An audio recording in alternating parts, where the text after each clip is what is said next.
Rajahmundry BJP MP అభ్యర్థినిగా రాష్ట్ర BJP అధ్యక్షురాలు పురంధేశ్వరి ఖరారైనట్టుగా తెలుస్తోంది. సోము వీర్రాజుకు టికెట్ ఇచ్చేందుకు చంద్రబాబు, పవన్ కళ్యాణ్ నిరాకరిస్తున్నారు. రాష్ట్ర బీజేపీ అధ్యక్షుడిగా సోము వీర్రాజు ఉన్న కాలంలో వైసీపీ ప్రభుత్వంపై సరైన పోరాటం చేయలేదనే ఆరోపణలు ఉన్నాయి. టీడీపీ హయాంలో చంద్రబాబు పాలనపై సోము తీవ్ర ఆరోపణలు చేశారు. రాజమండ్రి పుష్కర్ పనులపై తీవ్ర ఆరోపణలు గుప్పించారు.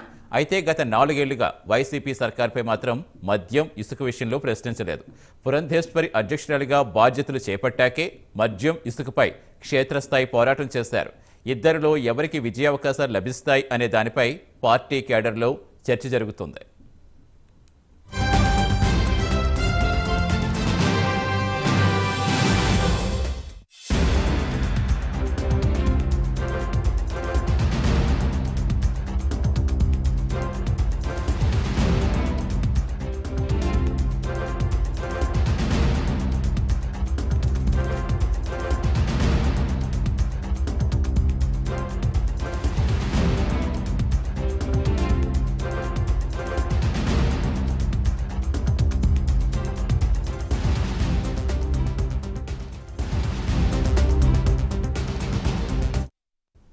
రాజమండ్రి బీజేపీ ఎంపీ అభ్యర్థినిగా రాష్ట్ర బీజేపీ అధ్యక్షురాలు పురంధేశ్వరి ఖరారైనట్టుగా తెలుస్తుంది.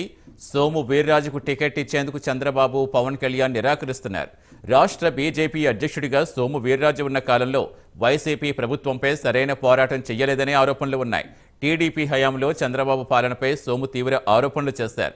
రాజమండ్రి పుష్కర్ పనులపై తీవ్ర ఆరోపణలు గుప్పించారు. అయితే గత 4 ఏళ్లుగా వైసీపీ ప్రభుత్వంపై మాత్రం మద్యం, ఇసుక విషయంలో ప్రశ్నించలేదు.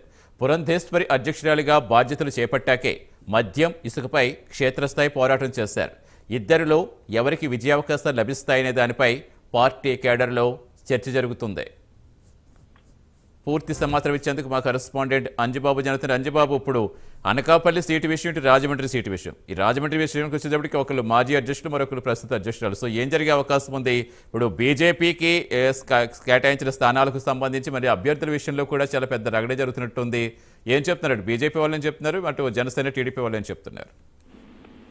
Good afternoon Satish. యొక్క జనసేన, బీజేపీ, టీడీపీ ముగ్గురు కూడా పొత్తులైన తర్వాత ఈ యొక్క సీట్ల వ్యవహారం మళ్ళీ తెరపైకి వచ్చిందని చెప్పొచ్చు. అంటే గతంలో టీడీపీ, జనసేన పొత్తులుగా ఏర్పడినప్పుడు 24 సీట్లు జనసేనకి, 3 సీట్లు బీజేపీకి అన్నట్టుగా 3 సీట్లు, 3 ఎంపీ సీట్లు, 24 అసెంబ్లీ సీట్లు జనసేనకి కేటాయిస్తున్నట్లుగా అటు టీడీపీ, జనసేన ఇద్దరు నాయకులు కూడా ప్రకటించడం జరిగింది. అయితే ఇప్పుడు మళ్ళీ బీజేపీతో పొత్తు ఖరారైన తర్వాత ఈ సీట్ల వ్యవహారం మళ్ళీ తెరపైకి వచ్చిందని చెప్పొచ్చు. ప్రధానంగా చూసుకుంటే కనుక రాజమండ్రి ఎంపీ స్థానానికి వచ్చేటప్పటికి అది ఎప్పటి నుంచో కూడా, అంటే రాజమండ్రి పార్లమెంట్ నియోజకవర్గం ఏర్పడిన నాటి నుంచి నేటి వరకు కూడా ఎక్కువ కమ్మ సామాజిక వర్గానికి చెందిన అభ్యర్థులే అక్కడ ఎంపీగా గెలుపొందారని చెప్పవచ్చు.